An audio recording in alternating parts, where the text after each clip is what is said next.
அனைவருக்கும் என்னுடைய வணக்கம். மாண்புமிகு முதல்வர் அவர்களுக்கும் மாண்புமிகு துணை முதல்வர் அவர்களுக்கும் கல்வித்துறை அமைச்சர் அன்பில் அவர்களுக்கும் மற்றும் அமைச்சர் பெருமக்கள் பெரியவர்கள் அனைவருக்கும் என்னுடைய வணக்கம். கல்வியை பற்றி நான் நிறைய யோசிச்சிருந்தேன், பட் சில கருத்துக்கள் மட்டும் சொல்லலாம்னு நினச்சிக்கிட்டு இருக்கேன். கல்வியை பற்றி 2000 வருடங்களுக்கு முன்னால் ஒரு பாண்டிய மன்னன் அவர் ஒரு பாடல் எழுதியிருக்கிறார். திரு பாலகிருஷ்ணன் ஐயா பல இடங்கள் அதை பற்றி பேசியிருக்கிறார். அதோடைய கடைசி 4 வரிகள் ரொம்ப முக்கியமானது. வேற்றுமை பொருந்திய நாற்பால் உள்ளும் கீழ்ப்பால் ஒருவன் கற்பின் மேற்பால் ஒருவனும் அவன் கண் படுமே அப்படின்னு சொல்றார். கல்விக்கு 2 குணங்கள் இருக்கு. அதில் ஒரு குணம் இப்போ இவர் சொல்றது. அது என்ன குணம்னா, கல்வி கீழே இருக்கிறவன் கற்ற பின்னாடி மேலே இருக்கிறவனும் அவனை மதித்து அவனோடு சேர வேண்டிய கட்டாயத்தை ஏற்படுத்தும். இது முதல் காரணம். 2வது, கல்வி என்ன செய்யும் அப்படின்னா, அதை எழுதிட்டே வந்திருக்கேன்.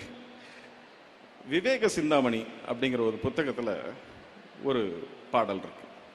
வெள்ளத்தால் போகாது, வெந்தனலால் வேகாது, மண்ணலாலும் கொள்ளலாகாது, மன்னராலும் எடுத்துக்க முடியாது, கொடுத்தாலும் நிறைவொழிய குறையாது. அது என்னன்னா, நம்ம எதுக்கு படிக்கிறோம்? படித்து நல்ல வேலைக்கு போய் சம்பாதிச்சு குடும்பத்தை காப்பாற்றி அப்பா அம்மாவை காப்பாற்றி குழந்தைங்களை காப்பாற்றுறதுக்காக போகிறோம். அதை நான் ஒரு வேளை என்னால் முடிஞ்சு நான் ஒரு 1 கோடி ரூபாய் யாருக்கோ கொடுத்தேன்னா அவங்களால சந்தோஷமாக வாழ்ந்துட முடியும். ஆனால் என்கிட்ட அந்த 1 கோடி ரூபாய் இருக்காது, ஏன்னா நான் அதை கொடுத்துட்டேன். ஆனால் கல்வி இருக்கு இல்லையா, அதை வைத்து நாம் கற்று நாம் பணம் ஈட்டும்போது அந்த கல்வி என்னையும் அறிவாளியாகவே வைத்திருக்கும், அதை வாங்குபவரையும் அறிவாளியாக வைத்திருக்கும். என்னிடம் இருக்கும் கல்வி அவருக்கும் போய் சேரும், அவரை எனக்கு சமமாக மாற்றும் அல்லது என்னை அவருக்கு சமமாக ஏற்றும். இதனால தான் கல்வியை கற்கக்கூடாதுன்னு பழங்காலத்திலிருந்து இன்னைக்கு வரைக்கும் தடுத்துக்கிட்டே இருக்காங்க. இது ரொம்ப ரொம்ப முக்கியமான பாயிண்ட். கற்றுக்கிட்டு வந்திருந்த நாம ஏன் நடுவில் கல்வியை இழந்தோன்றதை யோசிக்கணும். 2 விதமான கருத்தியல்கள் இருக்கு கல்வியை சார்ந்து. ஒன்று திராவிட கருத்தியல், எல்லாரும் படிக்கணும், எல்லாரும் அறிவாளியா இருக்கணுங்கிறது. இதை இப்போ நான் சொன்னேன் இல்லைங்களா, இந்த பாண்டிய நெடுஞ்செழியன் காலத்திலிருந்து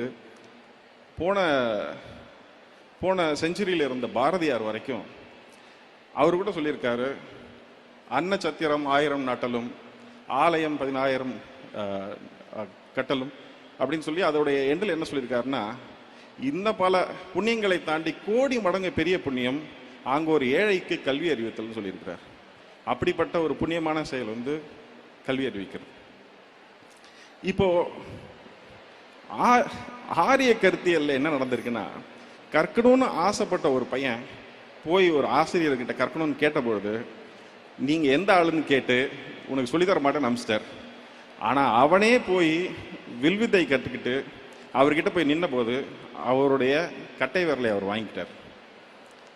அவர்கிட்ட போய் கர்ணன் பின்னாடி கத்துக்கணும்னு நினைச்ச பொழுது கர்ணனையும் நீ என்ன ஆளுன்னு கேட்டு அனுப்பிச்சிட்டார். அவர் கிருபாச்சாரியார்கிட்ட போய் கேட்ட பொழுது அவர் கேட்கும்பொழுது இல்லை நான் மேட்டுக்குடின்னு சொல்லி அவர்கிட்ட தொழில் கற்றுக்கிட்டார். ஆனால் அவரும் அப்படிப்பட்டவர் இல்லைன்னு தெரியும் பொழுது அவர்கிட்ட நீ கற்ற கல்வியெல்லாம் உன்னை விட்டு ஒரு நாள் போய்விடும் சொல்லி சாபம் கொடுத்து அதையும் பிடிங்கிறார்.